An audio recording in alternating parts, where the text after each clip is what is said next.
are having an impact on reducing abortions, but they don't seem to be having an impact on births.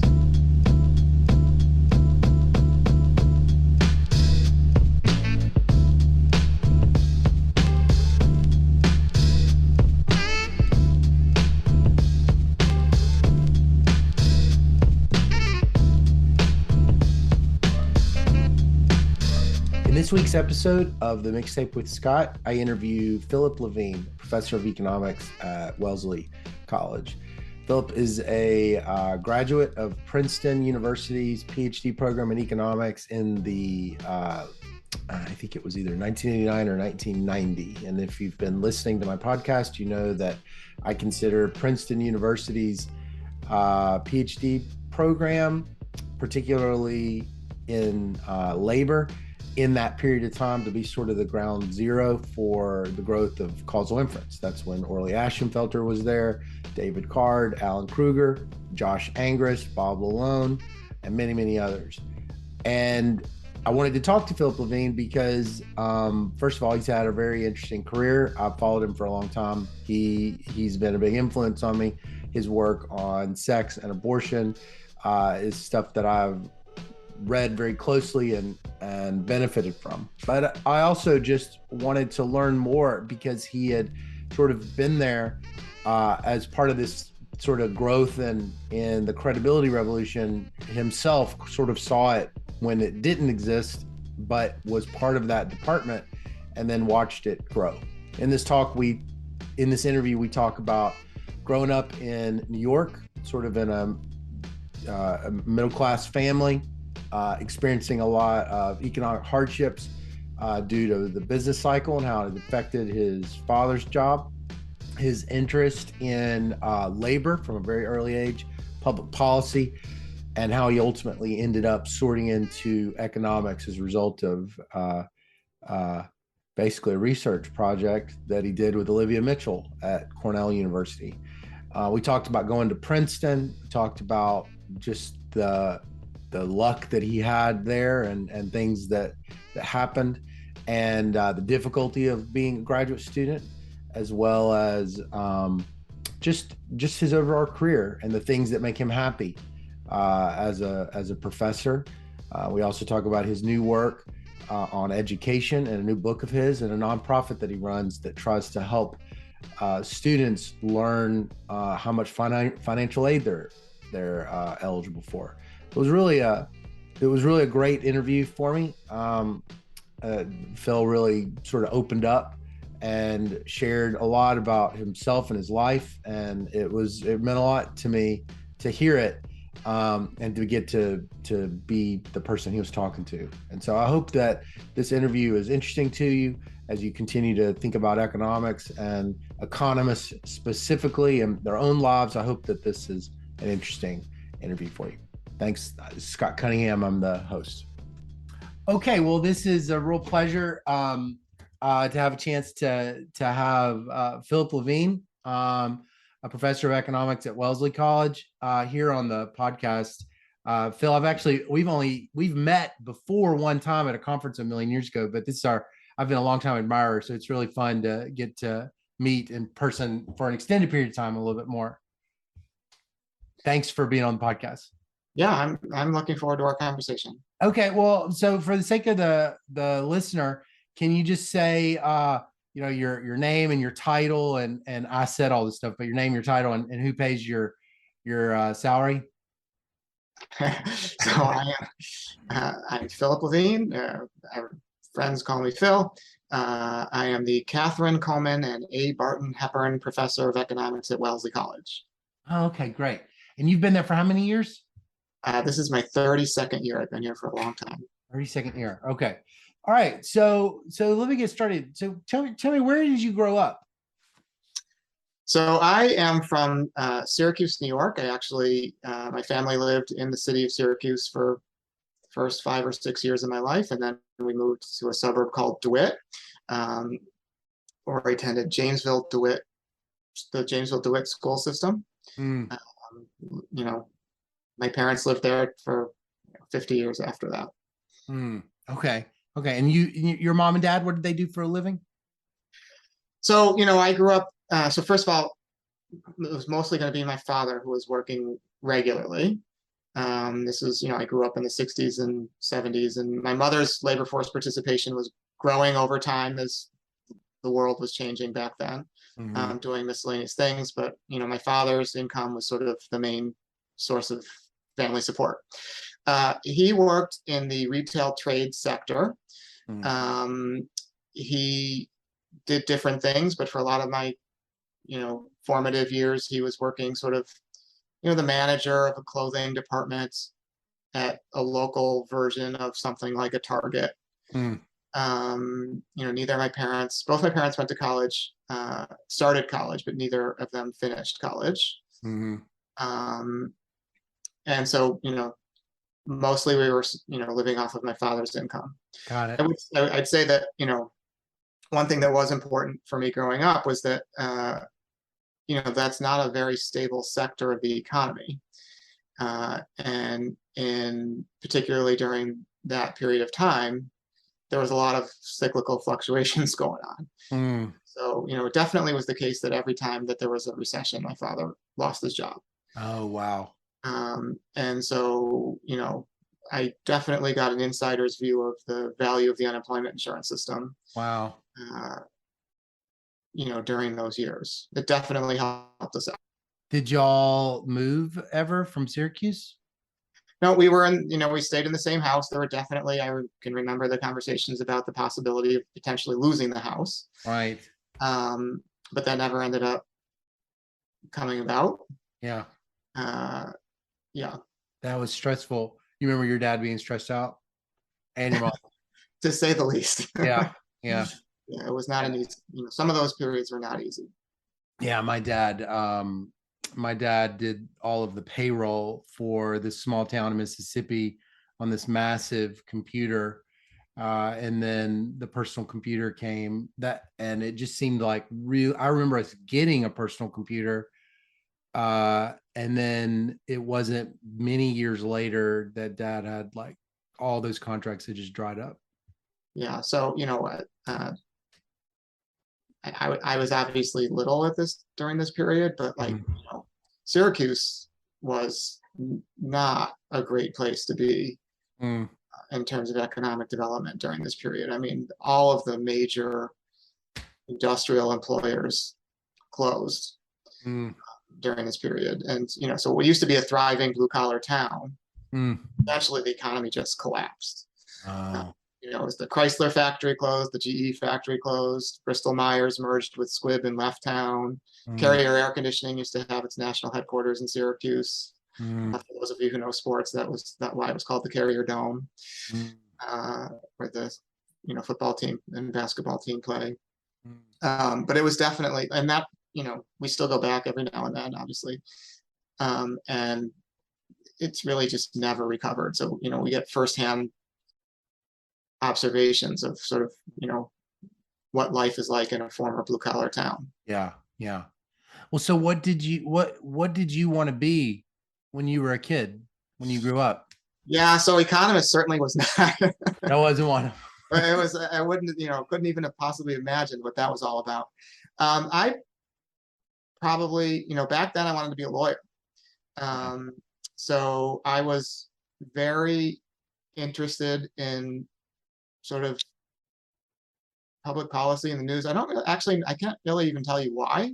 Mm, I remember when I was young, I mean, I used to watch the evening news every night. There was no CNN to be able to get you news from, but at 6:30, David Brinkley would come on the air, and I remember my family routinely watching that every single night. This was also during the periods where, getting during the Vietnam War, watching mm. body counts, and then Watergate coming along, and I just always was interested in sort of what was going on in the world. Yeah. I guess I can't. My parents weren't all that engaged politically, so I don't exactly know why I was, but I definitely was. Mm, Um, mm. In high school, you were politically engaged. So, like, what did that mean? That was like you were just following the news, or it was more than that? no, I definitely, I was right. So following the news, regularly discussing with friends sort of political developments. Yeah. I was not sort of a the community development kind of Right. grassroots kind of guy. That would not be sort of consistent with my personality. Right. But figuring out the sort of concepts of inequality and disadvantage were things that always interested me for as long as I can remember. And sort of going to law school was going to be how I was going to protect the little guy. That was sort of the goal. Yeah. Yeah. So where do you end up going to college? So I went to Cornell. Yeah. Cornell, it was interesting. So, my family's economic circumstances were, not terrible. We were, mostly we were a middle-class family, except for the uncertainty and the fluctuations. But when it came time to go to college, my parents were very clear to me that you are going to a state school, public university. And so I applied to Binghamton and Albany, and Cornell has this, if you don't understand, if you know the structure of Cornell, it has parts of it that are state supported and parts of it which are not. Oh, I didn't know that. Okay. Yeah, so I applied to the New York State School of Industrial and Labor Relations. Oh. And which is like a more economics. So it was economics is a little bit of what they do, mostly, especially back then. This was a different world, right? Like unions were a bigger deal in the 70s. Yeah. This is about union management relations. Oh. That's kind of a fit for what your interests were a little bit. It was a good fit for me. I mean, I was taking classes. So to be quite honest, my favorite classes when I started at Cornell was labor history. Oh, I bet. There was a phenomenal professor, Nick Salvatore, who, every time he opened up his mouth, I just was in awe. It turns out I wasn't really very good at labor history, but I found it fascinating. Yeah. I love listening to hear him talk. And, it's funny, every time we have an economic historian job candidate come in, and they start talking about, union topics from, 1910s. I'm like, I am totally right on board. And my colleagues look at me like, who is this guy? Where did you come from? So it was a very good fit for me. Maybe we can come back to this topic later, but in retrospect, it is a very interesting, it was my history in terms of academic choices. Fits a lot with the work that I'm doing now, in the sense that, my parents told me I had to apply to a public institution, and it was great. I'm certainly not complaining about Cornell. Or Binghamton and Albany are outstanding institutions too, but I was completely limited in my choices. I didn't get a ton of financial aid, but I definitely got financial aid at Cornell. And in retrospect, that I also understand that meant I could have gone to lots of places and paid exactly the same price. Right. But nobody knew that. Oh, yeah, right. So do you get an exposure to economics at Cornell? Yeah, so the way the curriculum works is you take, the focus is not in economics. I don't know if did you lose me there for a second? I saw the light go out. Yeah. So the focus is not on economics, but they definitely had economics in the curriculum. So I took intro, micro, and macro, which as required classes, statistics and econometrics class as required classes. And then, I think probably where I got started down this path, I took those classes. I liked those classes. They were fine. Never occurred to me to go into economics. Because you're still thinking law? I was going to law school till I was a senior in college. I was planning on going to law school. So it's like so the high school all throughout college, you're going to be a lawyer. I mean, I took law school, LSATs. I was planning on going to law school. One of the required classes, which I think still exists on their curriculum, is a class on economic security, which is basically a class on social insurance. It's just this one, week of the workers' compensation program, and then a second week on occupational safety and health, and a week on unemployment insurance and food stamps, and every week was a different topic. Yeah. It was really interesting because it was team taught at the time. So, you get exposure to really the entire faculty. Mm-hmm. And it was at that time that I'm starting like, oh, wait a second. So now my interests are starting to align here. It's like, these are all issues that I care about. Right. And I'm taking the tools that, I learned that you learn in, this is just only, I think it was only 101 and 102 that were prerequisites for this class. And thinking about like, how do you model decisions Mm. for individuals that are involved in these programs, and how can we design these programs in ways that sort of can help improve outcomes? And, the wheels kind of started spinning at that point. Like I was nowhere near ready to commit to economics by then, but like I definitely was starting to think then that like, well, maybe, I'm going to keep taking more economics classes. Mm-hmm. And then that's what got me to sign up for intermediate micro and intermediate macro. And really, now I'm sort of, I think it was like maybe the second semester of my junior year, maybe it was even, could have even been the fall of my senior year. I took this class with Olivia Mitchell, Yeah. who was at Cornell at the time. Now she's at Wharton. Mm-hmm. On the economics of women in the labor market kind of class. Yeah. So, and it was a graduate level class, not for PhD students, but for sort of master's students who were at Cornell in the ILR school. And I signed up for the class. And, we were running wage regressions and talking about, controlling for this, that, and the other thing. How do you really know it's discrimination when it could be, selection and choice, blah, blah, blah. Oaxaca decompositions, all that kind of stuff.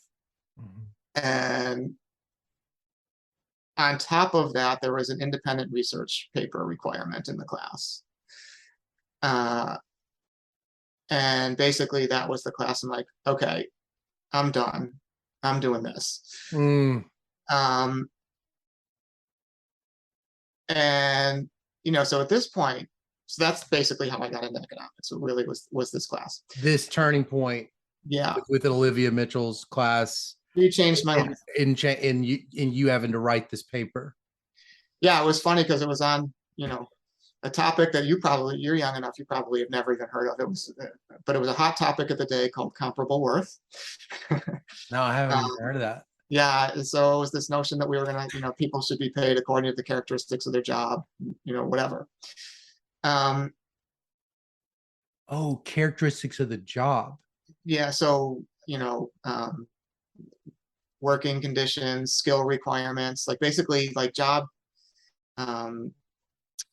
characteristics, like, there are people in personnel human resource management that like,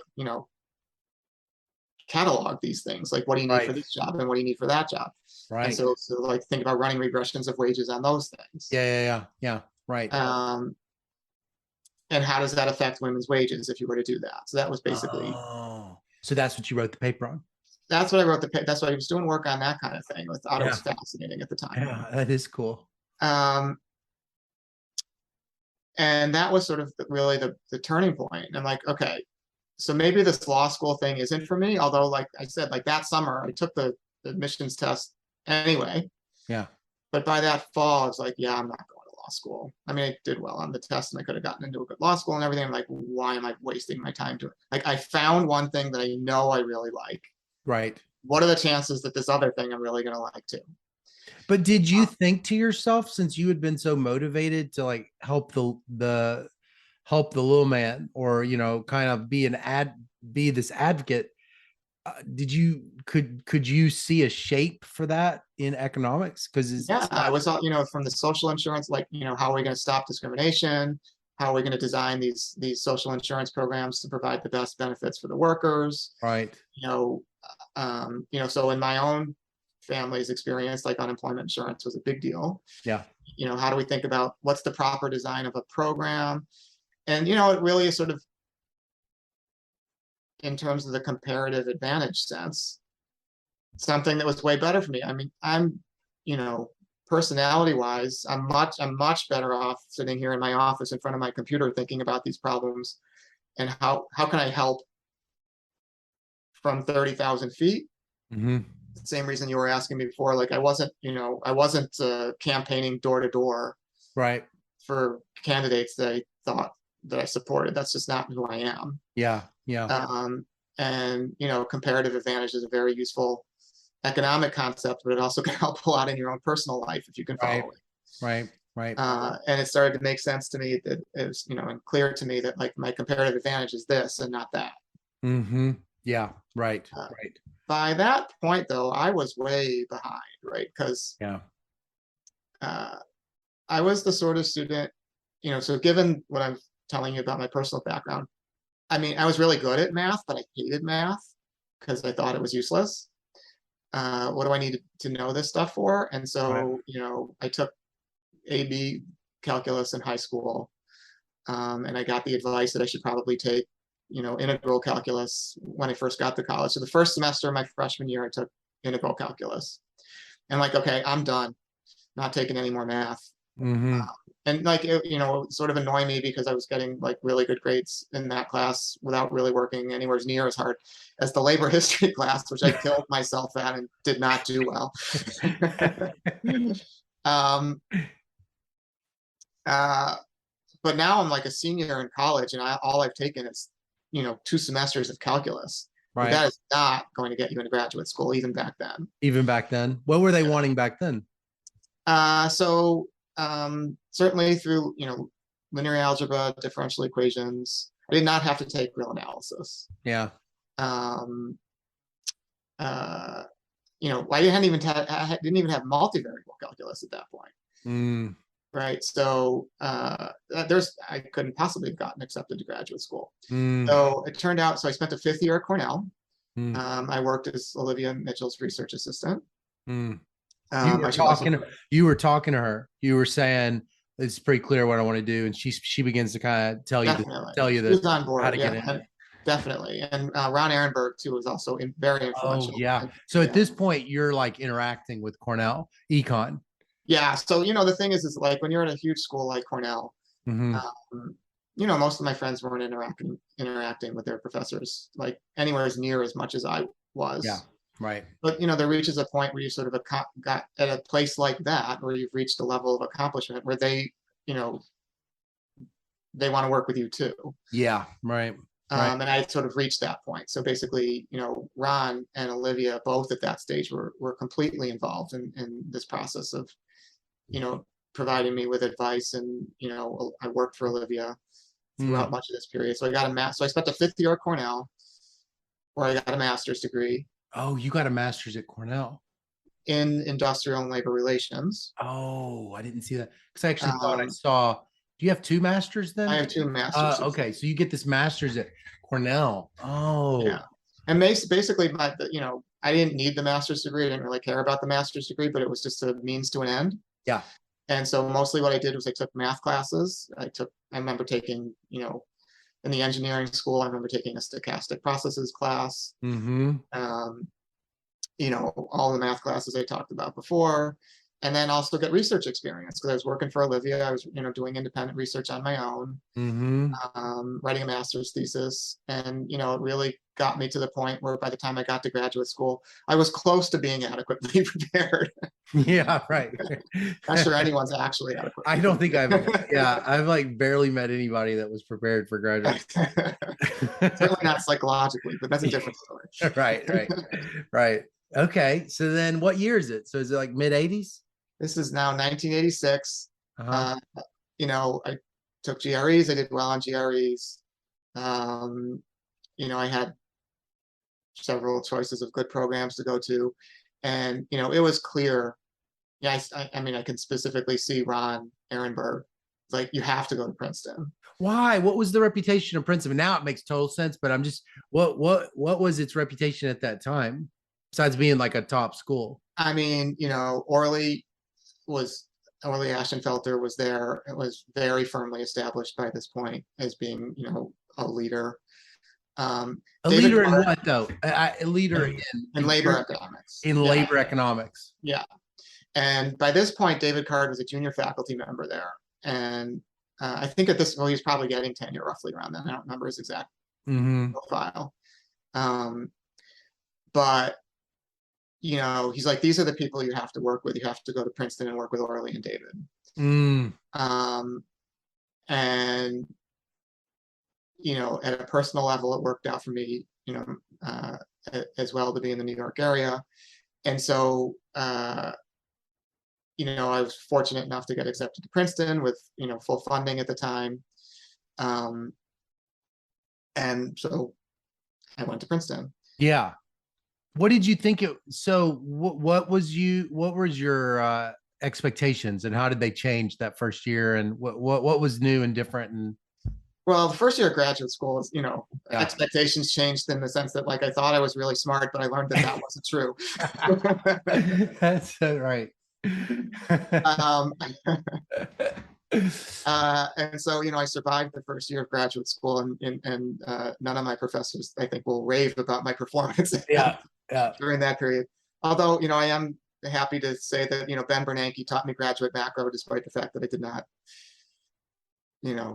go on down that path. Yeah, you've had 2 years in a row of a bunch of Nobel. I had 3 Nobel Prize winners. Angus Deaton was there too at the time. Oh, So that's right. him Okay. and David. So in retrospect, like, Ron was right. Yeah, that's right. That's right. Wow. So yeah, the first year was, we could talk about it some more, but I have to go to therapy afterwards, so we'll skip that. It was in the second year where you start, really, like, the reason you go is because you want to learn Yeah. from, these incredibly leading scholars about, what there is in the world for you to study and how to do it. Yeah. And, so Orly and David were teaching labor economics. And that was phenomenal. The one thing which I would say, which I did miss out on, which it was, I consider myself very unlucky because of this. So the year before me, David Card taught graduate econometrics. So, I had a more traditional econometrics first year sequence where, you're learning asymptotics and probability limits and all, Yeah. seemingly unrelated regressions, whatever. Right. The year before me, David taught graduate econometrics. And so, John DiNardo, Tom Lemieux, Dwayne Benjamin, I'm pretty sure Josh Angrist was in that class too. They were learning graduate econometrics from someone who was going to teach them stuff that was useful for us. Right. Like, And what was different? What was, how do you think he taught it differently? I mean, I don't think we used that language back then, but essentially he was teaching them about identification. Right. Right. He was teaching them, like, modern econometrics. Yeah. Yeah. Applied modern econometrics. It's not like I was learning theoretical econometrics. Right. And given my interests was, not as useful. Mm-hmm. So they, I felt like the students who were able to participate in that class had a huge leg up because they were, like, in the weeds thinking about topics in a way that, like, I was getting drips and drabs of it. Right. I was still being advised by the same people, Yeah. but not like, a rigorous full semester class. Yeah. Like, what do you think? Name one, when you say that they're learning identification, and it's practically useful. What do you think you noticed your classmates kind of, what was making their heads spin in a way that you sort of noticed was different? I mean, it's hard. So it's hard to go back into the, so much of the way we think about these things now. Yeah. Is molded by what's happened over the last 20, 30 years in terms of econometrics, to go back to think about, but definitely they thought about things differently. So for instance, for me,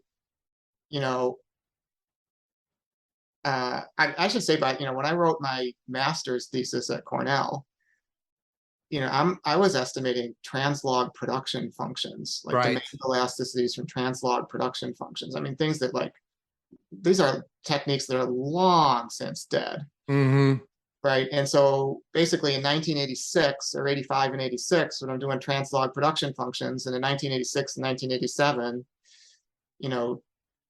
these other students of David's are learning, like, modern, like, they're light years ahead of me. Yeah. Right. So Mm, That would have been an unbelievable opportunity to have been able to hmm participate in that. Seems mm, like things worked out okay. I would say that basically I got to the same point, or hopefully, roughly the same. It just took me longer. yeah, right. So what did you end up? So what did you end up working on?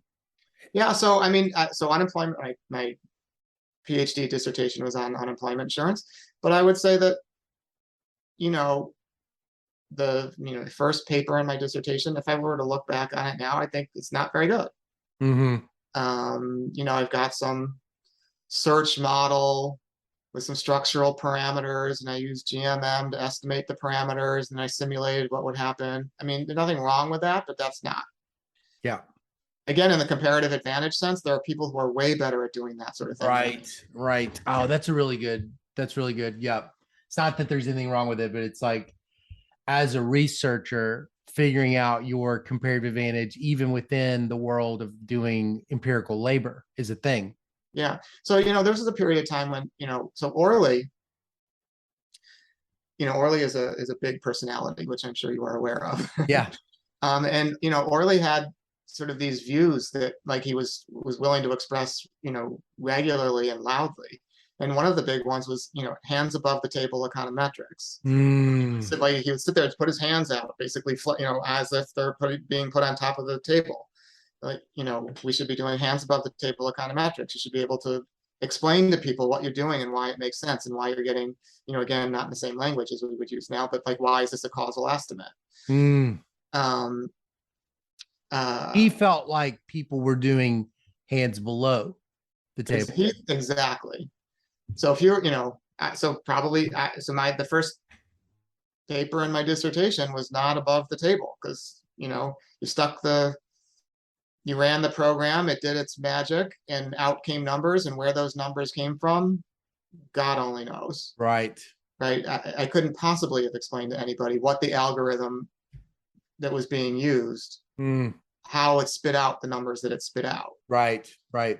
Yeah, I Um, remember this interview with Card and Kruger, and he said Kruger would read the New England Journal of Medicine, and there was at the beginning of the articles something summarizing the research design quote, and Card made a comment to Kruger saying, "I don't think anything I do could be summarized that short as research design," and it was like in the way that those guys were sharing it to the interviewer was that it was like they made an effort to start doing that more, which it sounds like is that's above the table kind that's of hands above the table. Like basically, you should be able to explain to people. I mean, obviously not in the level of detail in which we Yeah. think of these things, but you should be able to explain to just an educated person who's not an economist, what did you do? Right. Why does it make sense? And why does it show what you say it shows? Right. Right. If you can't do that, you didn't do a good job. Right. Right. Right. Right. And so, so for me, I would say that like, it really took me, I'd say it was more of the transition from translog production functions to fully hands above the table econometrics was, it was not instantaneous. It took several years to get to that point, but I would say definitely learned those lessons Mm. and incorporated them. But, by the time you got to the early 90s, um, that's when, you know, essentially Orly won. Did you feel like you could see around you in the 90s things changing? Yeah, definitely. When did you notice it? Actually, I'm torn between asking you this question and then this question I have, and then asking you that question. But yeah, when can you tell me like a moment when you were like, "Huh, he's won." When did you notice something like that? Well, so I think, everything's gradual. The world does not change quickly. Although this is, talking about over the course of like a decade. Yeah. It's pretty quick, really. Right. Um, you're seeing papers like, so David was working on papers like the Mariel boat lift, Mm. you know, perfectly sensible. And you can talk about like what are the disadvantages of it, whatever, but like the basic idea of, you know, a drop of Cuban immigrants into a particular labor market, what happened, Right. exogenous drop. Right. You've got, um, these set of paper, and it's just like people are like, wait, that worked. Even the Card-Kruger minimum wage and Minimum wage, Card and right. Kruger, like, we was just like, okay. Well, the other thing is that, trying to remember back, the extent to which people started paying attention to us, Yeah. I think definitely increased. I To the extent that we were able to, if you could explain to a reporter what you did, yeah. and the reporter can actually like write about what you did Yeah. because he understood it and it got conveyed accurately, Yeah. which is hands above the table, Uh-huh. like that does wonders for sort of promoting your work. Right. Oh, yeah. That's a really good point. When you can explain, I mean, that's one of the advantages of that quote research design way of talking and thinking is that you can explain that to somebody outside that's not an economy. Yeah, it's All of a not like, sudden, and then it's like they can write about it in the newspaper. right. I mean, and maybe that may or may not be your goal to get Yeah, that right. level of publicity, but the fact that you can, Yeah. and the fact that like, other people are saying like, well, you're reading about this research in the New York Times. Yeah. And Card and Kruger definitely ended up in the New York Times. Yeah. Yeah. Um, other people are like, well, wait a second, maybe I should be doing that too. Yeah. Right. Right. Right. And then you're just starting to see, you get people coming along like, John Gruber and Hillary Hoynes, and it's just, Doug Stick, it's spreading, right? And so, it starts out at the, I would say that, Orly and David were big proponents of this sort of work. And even going back before then, there was like, because Orly had other students who were very influential and sort of moving this needle. So Gary Solon, Bob Lalonde, Alan came a little bit later. Not Princeton trained. Yeah. But I should also say, so Alan Kruger and I had so Alan Kruger was also at Cornell in the School of Industrial and Labor Relations. Oh. And he was 2 years ahead of me in the program. Oh. He was a teaching assistant for the intro stats class that I took. He wasn't my teaching assistant, but he was one of my best friend's teaching assistants. She had a big crush on him. Yeah. He was like the handsomest economist in history or something. So,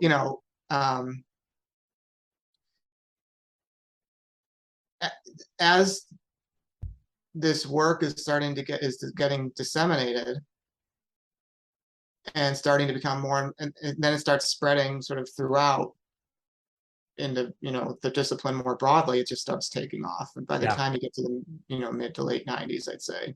Yeah. Well, I wrote this is something I wrote down. I said, and I have a feeling you're going to push back on this, but I'm going to say it anyway. So I really wonder about this, if this credibility revolution really takes off in part because of one of your papers, your QJE 1999 with Gruber and Stager, abortion legalization and child living circumstances, who is the marginal child, is probably responsible for the Donahue and Levitt 2001 QJE abortion crime paper.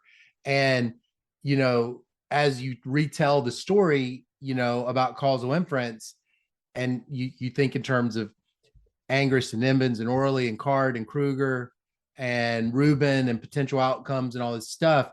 But it was a huge event with that abortion crime paper.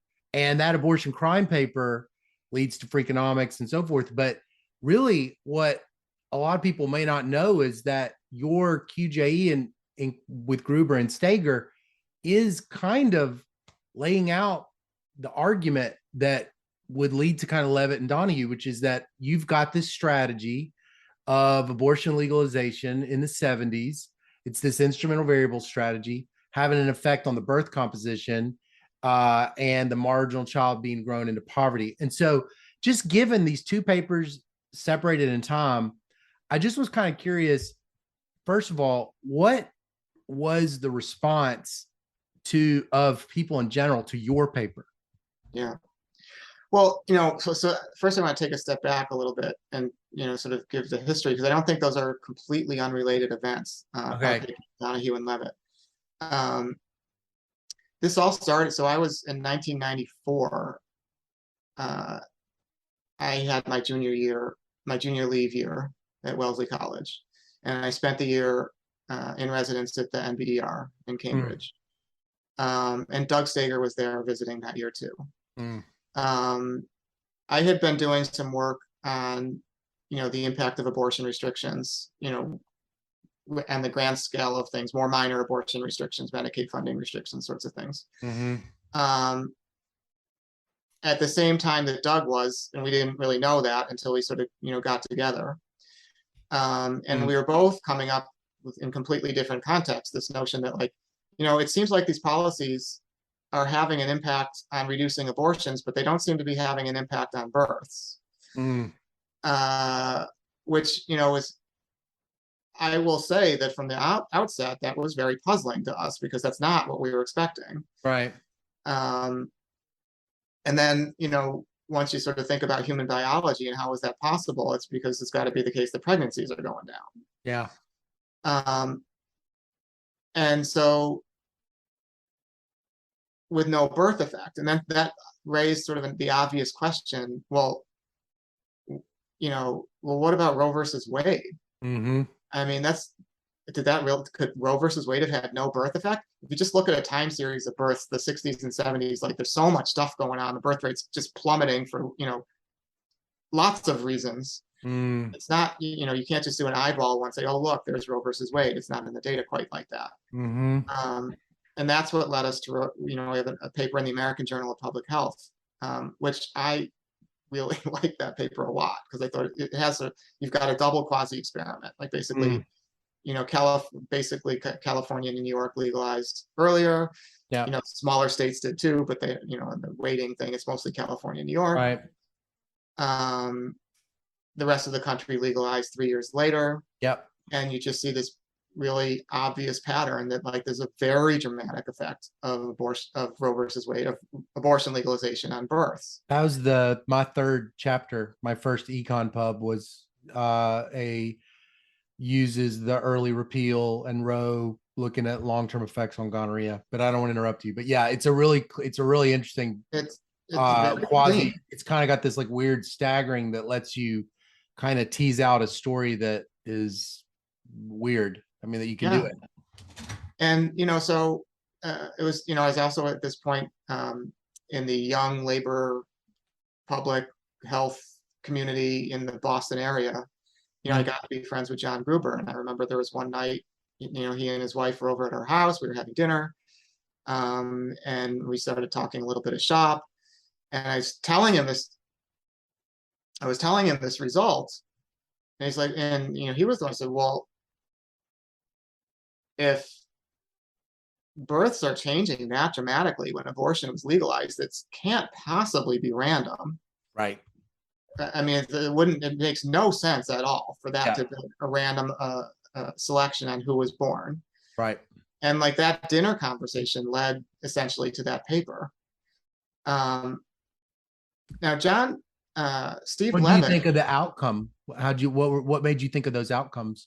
Just for the sake of the listener, what are the outcomes that you end up looking at?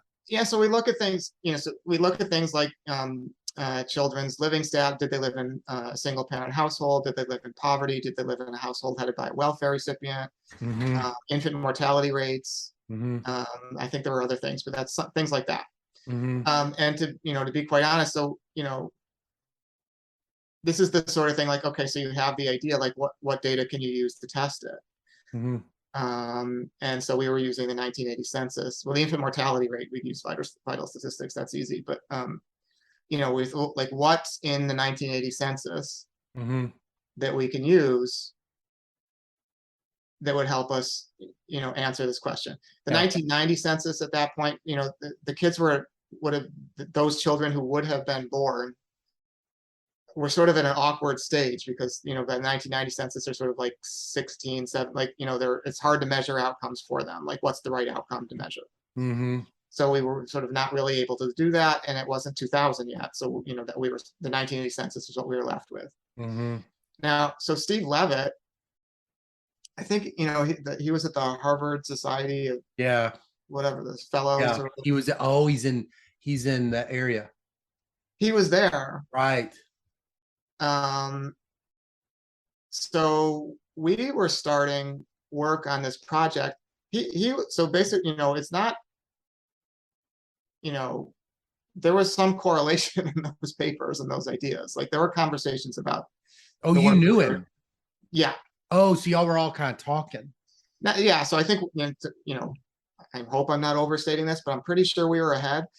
Uh, And so, we were well ahead in doing this project, and he was starting to come up with this idea independently. I don't think it's not like he read our work and said, "Oh, I want to do that too." right, right. There was overlap. I mean, yeah, he's interested in crime. Yeah, But he's exactly. aware of the massive crime drop and all this stuff. And so, it's like it sure. But So there was really, but yeah, he's kind of got this puzzle, right? He's like, why is crime dropping? It seems like yeah, that seems to be what part. I mean, I can imagine the worlds colliding. I got this big puzzle, yeah, and then these guys are talking about this massive birth event, and look at the timing of it. yeah. And I want to be clear. I don't think we gave him the idea. Yeah, It's just that we were ahead of him on right, this. right, right, right. So, uh, the difference I think is that, what we were looking at, the things that we were looking at, uh, were sort of much less controversial topics. Yep. The outcomes. Um, Crime is a much more controversial topic. Mm-hmm. And despite the fact that the underlying question of what we're asking is exactly the same, Mm-hmm. uh, our work sort of got treated as an academic exercise, um, as a exercise in positive economics, which is what we were trying to conduct. Mm-hmm. And his took on an interpretation that where people were thinking other things. Yeah, his is like well, it's like multiple dimensions. It's like his is viewed as I mean, you might have people that are taking it's like, I don't know, this needs to be a public policy for some reason Right. related to crime or something.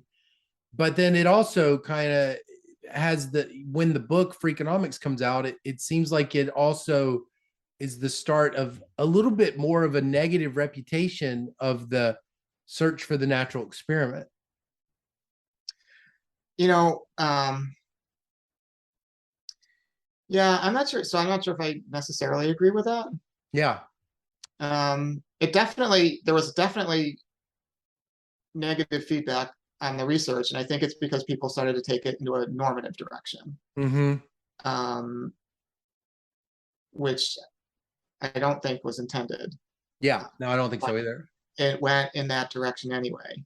And sort of once it goes in that direction, it's sort of hard to pull back. Mm. Once the cycle starts. Mm. So our work tended to get not as much attention, which, in retrospect, I think was probably a good thing for us. I mean, it worked out great for Steve's career, but I also think it was, very personally difficult for him, Mm. you know, to have people saying the sorts of things and about him and his work. Mm. I actually don't know if maybe that's the thing. I don't really quite know. I can just imagine probably. So there was a lot of you could hear through the grapevine him being the target of a lot of non-academic style accusations or something.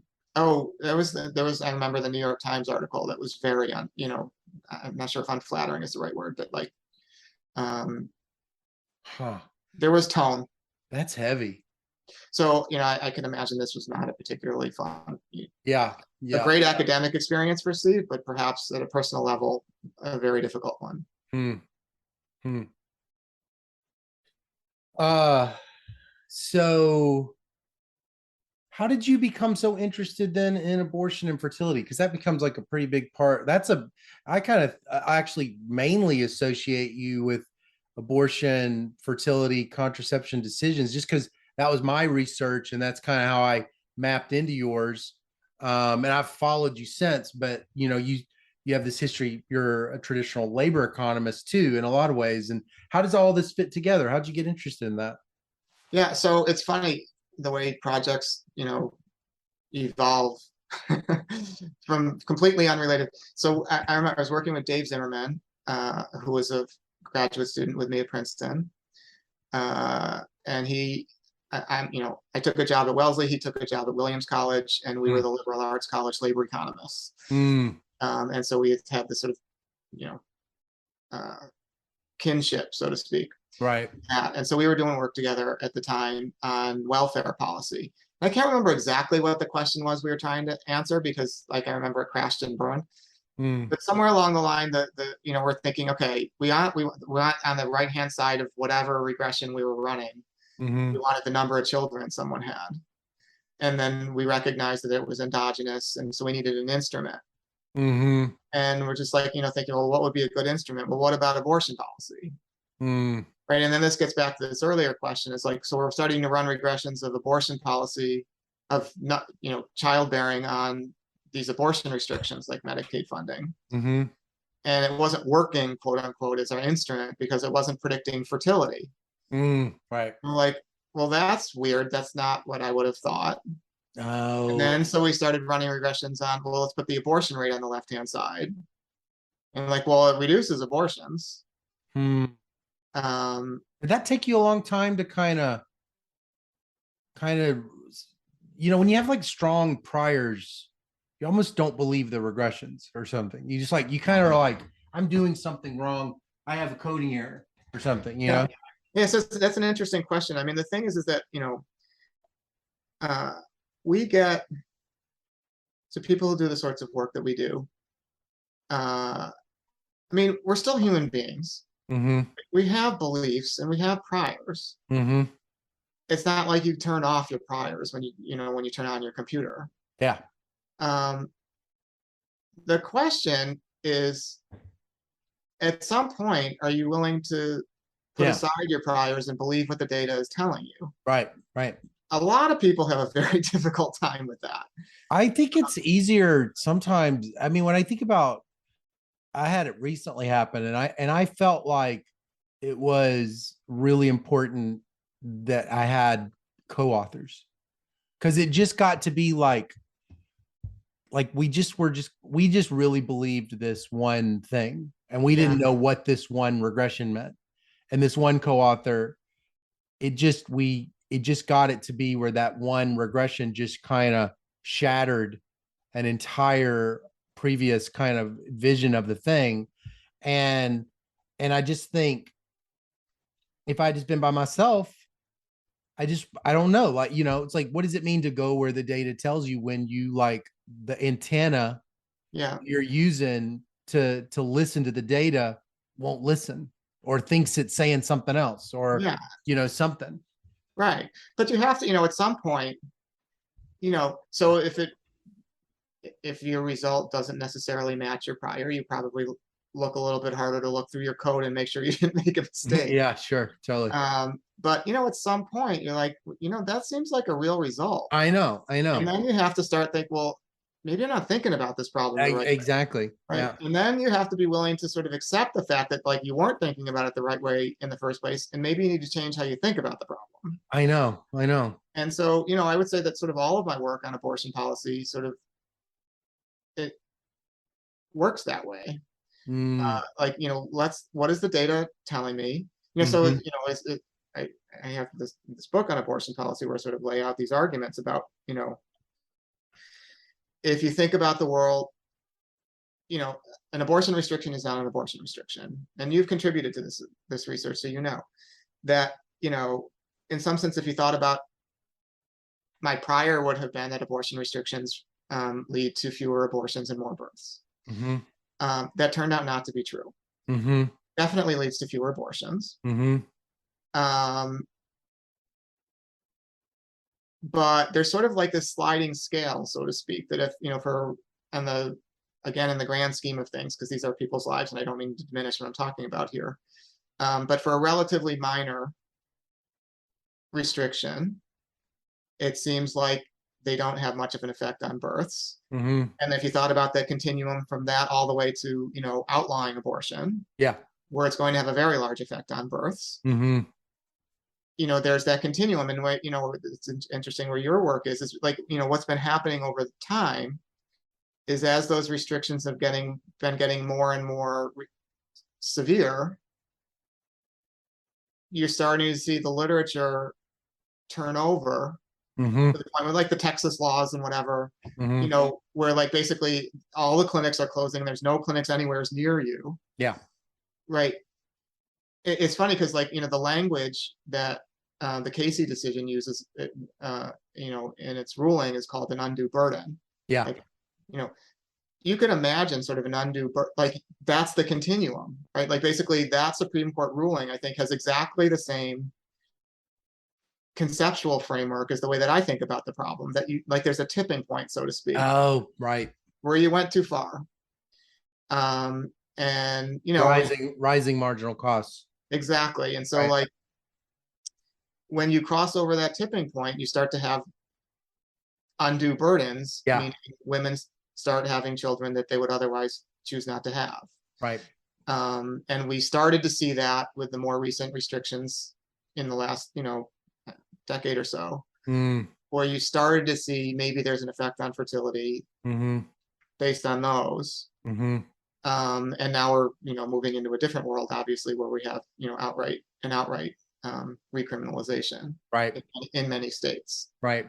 So we should expect to see large effects. We might be at the extensive margin a lot more places than was the case for ever since Roe. Exactly. Even with a lot of policy activity that was doing restrictions, they were nothing kind of non-binding parts of the decision making. Yeah, they were, at least on the birth decision. Exactly, and they were nothing to the extent of what we're talking about. Yeah, now. Right. It's funny as a kid when you think about it, and maybe to like most non-scientists, professionals. As a kid, you just would learn like the scientific method, but you didn't really learn like scientific production functions. And I'm kind of curious, what do you think about your own scientific production function as it relates to, quote, finding the right co-author? Because it seems like I was just kind of looking at your Vita. You have like these recurring co-authors like Melissa Kearney or Doug Stager. And, I don't want you to name names of anybody that, that didn't have was a negative experience. Right.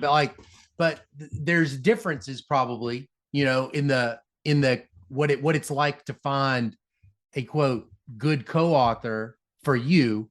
And it's like all wrapped up in this comparative advantage and scientific production functions, all stuff. I was just kind of curious, like, what exactly has made Doug Stager and Melissa Kearney kind of, or whoever, you could use somebody else as important for your own career as producing papers and producing knowledge?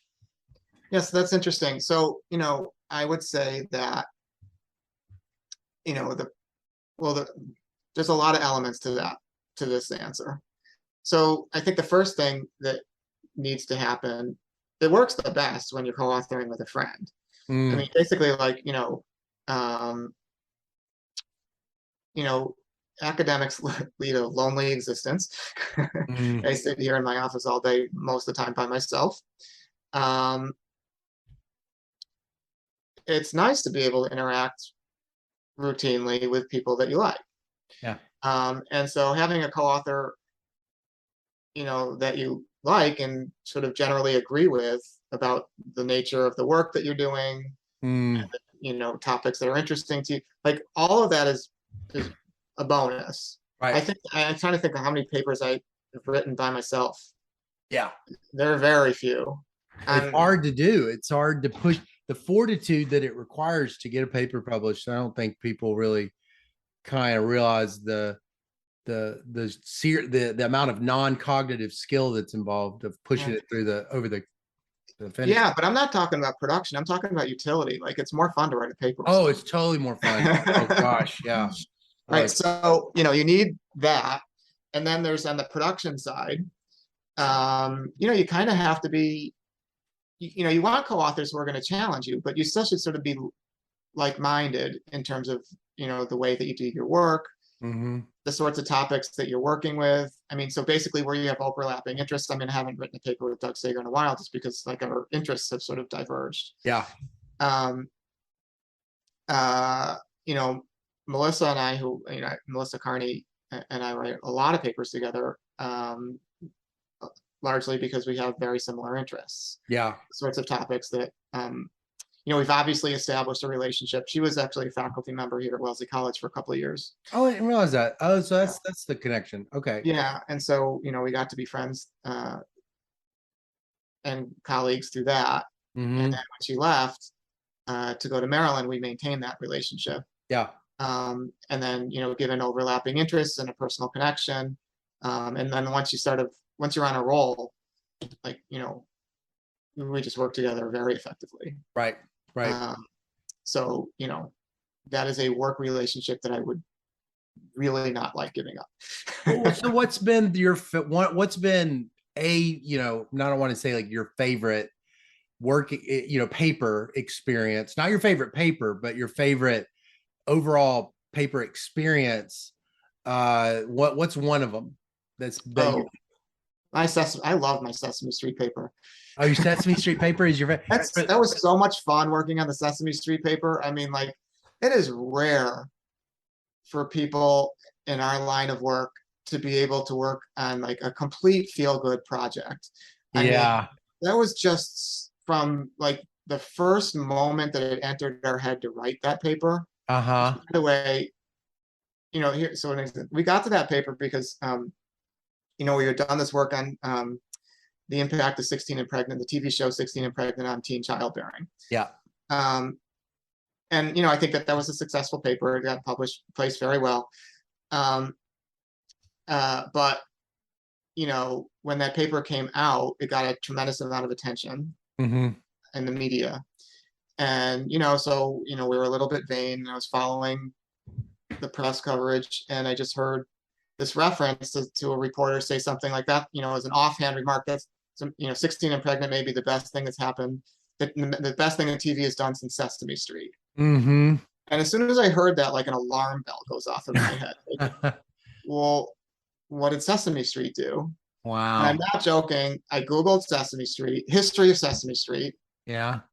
It took me to a Wikipedia page, which we're not supposed to acknowledge that we use Wikipedia, but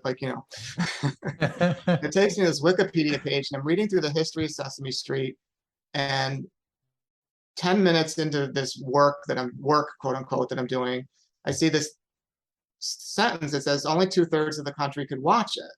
I'm like, excuse me? Oh my gosh. And then so I started doing a little bit more research as to like why only 2/3 of the country could watch it. And it starts talking about like television technology, and you're too young to not understand this, but it's about VHF channels and UHF channels, and PBS was more likely to be on VHF channels, and lots of people couldn't see the VHF channels. Like, oh my God. Like it took an hour before essentially the entire paper was written in my head. Oh my Because God. you've got like this perfect natural experiment. Yeah. Of the way the television, the broadcast spectrum is allocated in 1950, different regions of the country, which determined who got to see Sesame Street in 1969 when it. Oh my gosh, that's amazing. Right, and like it was literally an hour before the entire paper was written in my head. Oh wow. And I called Melissa like hysterical, like I was so excited. And so it also turns out to be the case that the University of Maryland, Jim Henson went to the University of Maryland. So again, just pure coincidence. There was a Sesame Street archives housed at the University of Maryland, children's television workshop. And so I flew down to Maryland. We went through the archives, and I spent like just a couple days like going through. It was so much fun. Yeah. Going through all the files in the stacks of the library, reading about like what the people were thinking when they were creating the show. And what I really needed was the list of like what TV channels were broadcasting Sesame Street and what locations, and particularly what channel number. Mm, Because for those of you who know TV tech, it had to be under channel 13. If it's channel mm. 13 or under, most people could see it. If it was over channel 13, a lot of people wouldn't be able to see it. Yeah, for us it was 10. I think it was So if you were in a channel that was 10. That was where it a good was. location. I was channel 24. I was also too old. Oh, I was in first grade in so 1969. Syracuse they didn't get Sesame Street. Well, so they would have gotten it, but the reception would have been very poor. Oh my gosh, this is amazing. Yeah, so that's the whole paper, right? Like Wow. basically, and it was an hour on Wikipedia. It's so crazy. You think back to Orly's hands above the table, being able to explain explain what you're doing, how that whole project probably is, kind of birthed from that soil, because that teaches you to think in terms of like immediately to recognize treatment group and control group. Right. And so Right. like when I saw the sentence that said 2/3 of the country could see 2/3 it, of the the country. alarm bell instantly went off. Exactly. Because ordinarily you're thinking with a TV show, you're like, as popular as Sesame Street, you're thinking everybody got it. How am I going to do this? Right. Oh, it's unreal. Well, I bet you were just felt like Indiana Jones almost, just like It's like I know I sort of felt like I won the lottery. yeah. What unbelievable good fortune to fallen down that path. It's like, Wow. and then because now you're doing work, you're talking about Elmo all day long. Mm, It was just so fun. And then you got to talk about it publicly, and the result turned out to be it had a positive impact, yeah. and everybody just loved. Oh. Sesame Street did a good thing, Mm. and that was like just pure positive, that paper. Wow. Well, so does that kind of deepen your push into education? Because I kind of think of Sesame Street kind of having like they were engineered by like child psychologists, kind of like Mr. Rogers, and Sesame Street I know did, where it was like they were thinking about. I mean, I know they didn't. You tell me. I know they weren't trying to be like educational. No, they were. But there's like all those shows were just counting, and there was just so much deep No, kind of it was 100% intentional. They were developmental psychologists right. looking to provide ways to reach the masses, to essentially provide early childhood education to people who otherwise wouldn't have had access. This is very difficult for us to think back to what life was like in the 1960s when most kids didn't go to kindergarten. People started in first grade. Yes. Right. Wow. There was some real visionaries that were brilliant. I mean, so the count, the characters on the show had a role. The count, he had a job, teach kids how to count. And Henson was he was perfect. I mean, his puppets were just so you don't even notice they're not people with the people. Exactly. So I guess like they found all the right talent. Exactly. And like, it's almost like, I don't mean this in a bad way, but it's almost like mad science. These people are just like doing this brilliant intervention on tens of millions of people who are now getting early childhood education for free. Wow.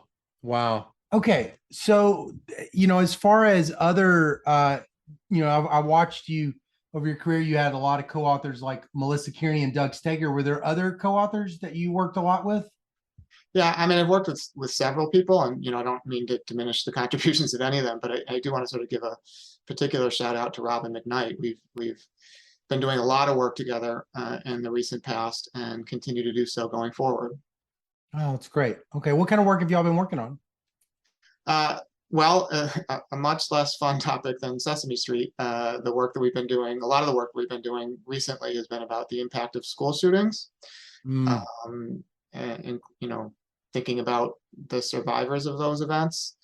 What impact has the experience had on them? It's hard to imagine that it was a particularly good one, but documenting what those outcomes have been, I think, is an important question. Wow. Yeah. So does this end up deepening in your interest in education? Because you have this new book out, A Problem of Fit, How the Complexity of College Pricing Hurts Students. Obviously, it's not about Sesame Street, but it's about education. And I mean, is this kind of like already the kind of path that you're on, or does that you sort of like this is you're just now becoming a lot more interested in young people's education at all, or I got to tell you that basically the work that I do now, so now I do a lot of work on financial aid. And I'd like to say that it was part of my bigger vision and plan, to delve into that, but it was almost selfish. mm, Um, you know, as a complete aside from all the work that I do on other topics, my kids got to be college age, and I wanted to know whether I'd saved enough money for college. And schools like Wellesley College, where I work, charge $80,000 a year, mm-hmm, and we provide financial aid up to for people with hundreds of thousands of dollars of income. mm-hmm, Um, I make a good living. You can guess roughly what I make. mm-hmm. And I just want to know, was I eligible for financial aid or not? Um, and it turned out that it was like impossible for me to figure out that question. Mm. And then occurred to me, like, okay, this is a problem, because if I can't figure it out and I'm not low income and I have a PhD in economics, if I can't figure this out, there's a lot of people out there who are struggling big time. Right. Issue. Probably. Yep. And so this concept, or this issue of pricing, transparent, like pricing, college pricing. Well, I actually came into the pricing part later. The transparency part, I came into it first. And then, at Wellesley College, I started doing administrative work. I said, look, this is a problem for us. Mm. And I got all the college's data. And all I wanted to know is, like, can we just tell people, can I find an easy way to tell people whether they're eligible for financial aid? Right. And, it wouldn't, I think, be all that difficult for you to figure out exactly what I did. Like, I ran regressions of financial aid awards based on basic financial characteristics, which gets labeled to other people as an algorithm, because an algorithm is much more sophisticated sounding than I ran a few regressions. So I developed a fancy algorithm Yeah. to forecast financial aid awards. Yeah. And we started using it at Wellesley, and we were just getting this incredibly positive response from families who are like, oh my God, this is incredible, because like now I know that, for a place like Welleslly where, we charge $80,000, but if you're low income, it's basically free to come here. People didn't know. And people don't know. And so, like, if you want them What to are you doing? You're just telling them? You're like, right, you're like, this is a part, you're sending out the information to them. So I developed, I developed an online tool. So that, like, people can go type in basic financial characteristics, like nothing hard, like basically the easy stuff, things that can answer off the top of your head. Few things, and I've got confidence in, like, so I'll give you an estimate. I'm going to give you a 90% confidence interval, although it's not called a 90% confidence interval, for the forecast, using the forecast error. And students would use it, and they'd be like, "Oh my God, this is fantastic!" Because where is this? What's the how do they find it? So now I do this. So I started a nonprofit. So basically, it worked so well at Wellesley, I started a nonprofit. And so I run this nonprofit. I'm the founder and CEO, is my official title, of this organization called My Intuition Corp. And if you go to myintuition.org, you will see my calculator and how it operates for 75-ish colleges and universities. Wow. So you should talk to your administrators in Baylor and tell them that they should be contacting me, because you're okay. I'll do that. That's great. But, like, basically, if you're going to offer financial aid and you want low-income students to enroll, you probably should tell them. Yeah. That doesn't seem all that complicated to me. Before, schools would have these web pages that said, we're really affordable, you should check us out. Right. But like the only number on the web page was $80,000. They're not going to do it. Which they're not going to do. Yep. And so what's weird about my work on financial aid is that, like, everything that I've done resulted from that. Right. As opposed to, like, the Sudanarskis of the world, they've done years of research. Like, they know more about, their track record in publishing on financial aid is much greater than my track record on publishing on financial aid. I got involved in this because of my nonprofit. Yeah. And what my nonprofit provided me was access to the admissions and financial aid leaders at all of these institutions. Mm-hmm. So I'm routinely having conversations with them, talking about what they're doing. And like, they think as the head of this nonprofit, I'm talking to them about my product, Mm-hmm. which I kind of am. But what they don't really understand is that conversation is a much deeper conversation about economics and pricing. Mm-hmm. I'm trying to figure out what they really are after here and what they're really doing and what's really, you know, driving the process. Yeah. And then in my head, that gets translated into the economics. It's kind, it's funny. It's like you're coming full circle a little bit back to that comparable worth regressions you were running in college, where you're getting these, running these regressions and then trying to fit equal characteristics and then saying what a wage would be for equal characteristics. It's almost kind of like, it's interesting the way you see, yeah, I hadn't thought about it, but that basically is what I'm doing. yeah. And in this case, though, a primary goal is the communication. Yeah, the communication. Right. So we provide 700,000 estimates a year. 700,000? Yeah. Wow. So some of them are duplicates, same person, but like 600,000 individuals are using this every single year. That must feel so rewarding.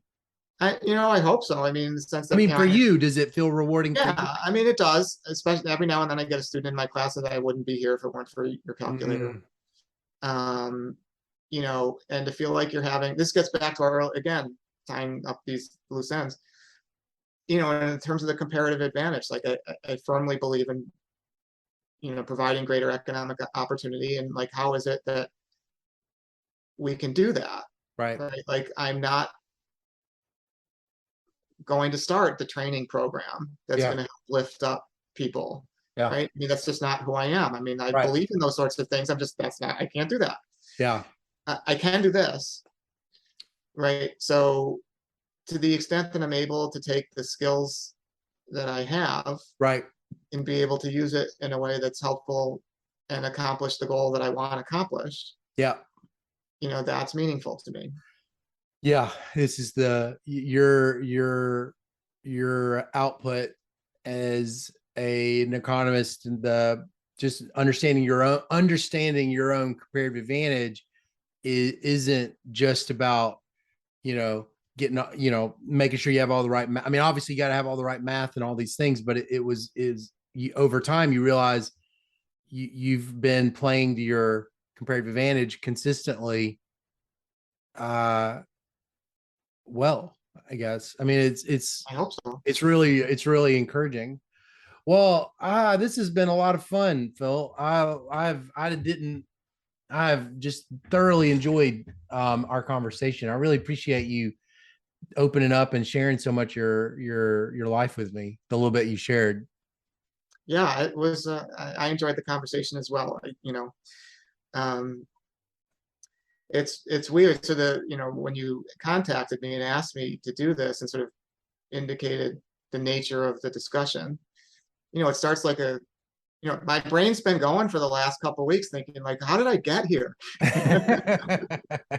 It was a good exercise for me to do a little self-reflection. Oh, good. I'm so glad. Well, your book, Sex and Consequences, that was the first time I ever saw had ever heard a diff and diff or saw it.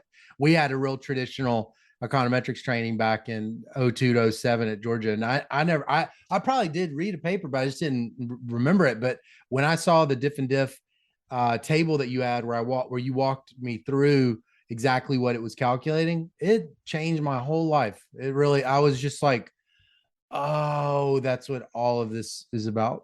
I didn't realize that's what we were doing, and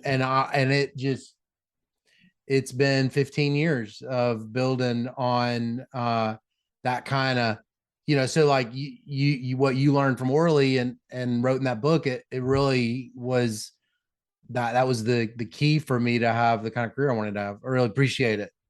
Yeah, that's great. I mean, Orley's message, I think, is the right one. Hands above the table. Hands above the table. Great.